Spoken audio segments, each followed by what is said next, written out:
Good evening and salutations, my GH fans. Okay, so we're coming off of this scene yesterday where Molly continues to rip into Christina. And I know that she lost this child, she's devastated, and she's grieving, right? But I've never been one to sit there and hold back my opinion, and I'm not going to start now.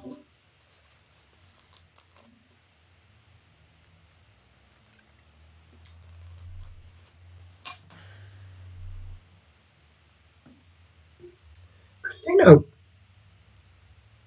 comes off as an idiot, right? And granted, she is not the only idiot that I'm going to be sitting there talking about. But when she says that she went to that hotel room to protect her family, I'm like, are you really going to sit there, look this woman in the eyes?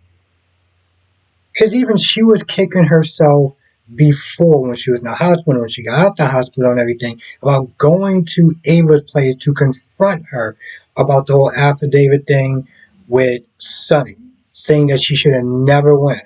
But now she's backtracking this and this thing. I went there to protect my family. Well, you're at a funeral, okay? You are dealing with one of the worst nightmares any parent could ever have.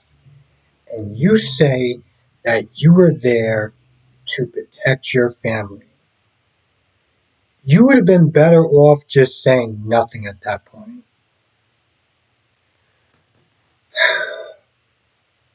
But, Molly continues to rip into her.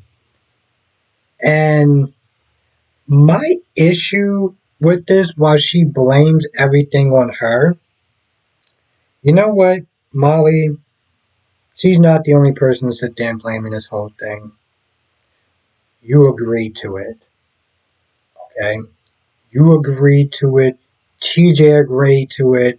Okay, let's not sit there and try to go full throttle on Christina like she was the only person that sat there out of y'all three that just made that decision. That was a group decision. Okay, you need to own your part in that, and so does TJ. He needs to own his part in that as well because he went along. I don't care the reasons why he went along. He still went along.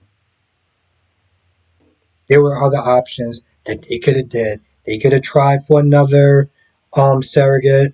They you know what I'm saying? Like there was other things that they could have did instead of going for somebody who she claimed during that rant is impulsive and reckless. You knew that and you still chose her. So let's not sit there and try to act like she is the only person to blame. Now, I know that this is supposed to be very sad part of the episode, right?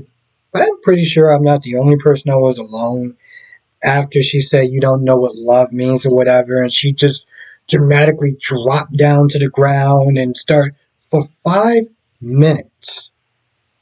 For 5 minutes, all she kept saying over and over again was, "I know what love is. I know what love is." And even if I was to give it, like, okay, that's really sad or whatever, after a while, really sad turned into really goddamn annoying. Like, it went from sad to just, is this chick still saying this? And I know I'm not the only person that felt that way. Um, Now, Molly did bring up the whole affidavit that Christina drew up, and she was like, you know what? Alexis, you're probably going to sit there and help her out with the whole thing, which is why you were so focused on getting your law license back. Clearly, that was not a pocket comment that was brought up by grief, but the point is, she knew, the family knew, Jordan knew, All the other people that I'm not going to sit there and list, the Asher family, no, except for Trina. So eventually they wound up separating and everything. And, Jordan is mad about the whole thing. Jordan is mad about it. She was like, oh, they would have planned on taking our baby. They would plan on taking our grandson. And, if the child would have lived, then, she would have been in the fight for her life. I was like, but the thing is, you being all upset about it is kind of moot in a lot of ways. And I know that sounds horrible to say, but it's a moot point, though. Yeah, they were planning on doing that. And there was one point where Christina actually was like, yep, I would plan on listening to keeping the baby. Just flat out said it, because at this point, why even bother to hide it? But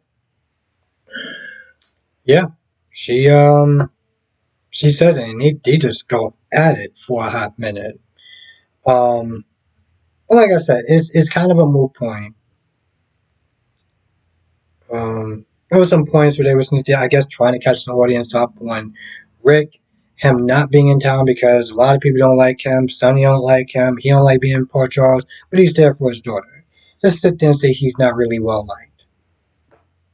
They could have sat there and Googled that information, but okay, sure, whatever. Um, there was a conversation with Stella and Hat Daddy that I'm gonna be honest. I know it's supposed to seem like it was heartfelt or whatever, but I didn't even really care. Hell, I didn't even really care to sit there and write notes about it. Just they had a conversation. If you want to sit there and watch it, watch the episode or watch a clip of it. And we're gonna. Oh, there's a point where Rick is talking to Molly, and Molly's pretty much just kind of predicting how this whole thing's gonna go down. They're like, they're gonna try to get me to forgive her. Um, Saying that she's in pain and lashing out and everything like that. But she's like, I can't forgive her for what she did. And Christina's like, I can't forgive her for all the stuff that she said and the way that she came at me. Um, with Alexis. Even though Alexis is like, your name after my sister that died and I will give anything and, the whole pep talk, speech, which I was actually watching it during that time. I remember, I think wasn't she like redheaded or something like that, from what I understand. But yeah, long story short, they both ain't forgiving each other anytime soon. Um, I mean, yeah, if you had to sit there 1 second. But yeah, they both are not forgiving each other anytime soon. Now, going into this home and heart segment, right? So this POS of a woman is quote unquote trying to give advice towards Lois that she never asked for, right? And just being rude as hell as far as doing it. Now, what I don't understand is seeing how she was being rude. Instead of, I mean, listen, I'm glad that Haven actually sat there and addressed it like, hey, listen, if you don't have anything nice to say, especially giving advice when she ain't asked for it, it's pretty rude and you shouldn't be saying that, right? They should have shut that whole conversation down. They should be like, okay, cool, click, and get on to the next caller. Because I don't understand why they allowed that to go as long as it did. I don't get that. Yes, I guess it was meant to show that Haven has a heart or whatever. Which I'm gonna be completely honest. I'm like, okay, cool. You did good. You looked out for Lois. You stood up for her and everything like that. Good, great, right? And I know this is supposed to be, oh, see, she has a heart. Let's just remember maybe a couple of years ago, or maybe last year, I think a couple of years ago, when she knew what wound up, and I'm bringing this up for a reason, when she knew what wound up happening to Sasha losing her child, and she ordered one of her producers to sit there and play like baby cries or whatever to get Sasha to go off, to have a meltdown because it would leave high ratings for her show. Now, I'm not just saying that people can't change or whatever, right? And I don't really understand why they actually sat there and did business with them. At that point, they could have probably went to any other network. I know for reasons as far as props or whatever, they had to go there. But let's be honest, if this was the real world, they wouldn't have went there.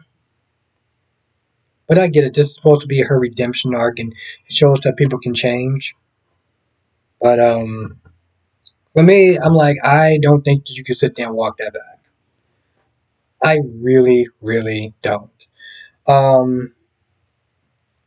Anyway, she steps up for her. Eventually, they end the conversation. Lois just kind of goes back with the groove.